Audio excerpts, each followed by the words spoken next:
Hi friends, welcome back to smart Sri life style vlogs. అందరికీ వినాయక చవితి శుభాకాంక్షలు అండి. మీరు ఎలా జరుపుకున్నారో తప్పకుండా కామెంట్ చేయండి. ఇదైతే నిన్నటి వీడియో అండి. మేమైతే ఇలా వినాయక చవితిని అయితే సెలబ్రేషన్ చేసుకున్నాము.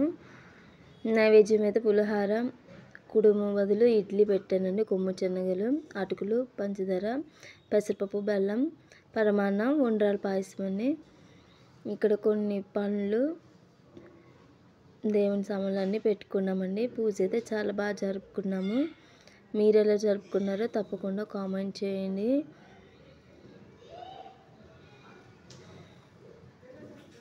Thank you for watching this video అండి. మళ్ళీ మంచి వీడియోతో మీ ముందుకు వస్తాను. Bye bye.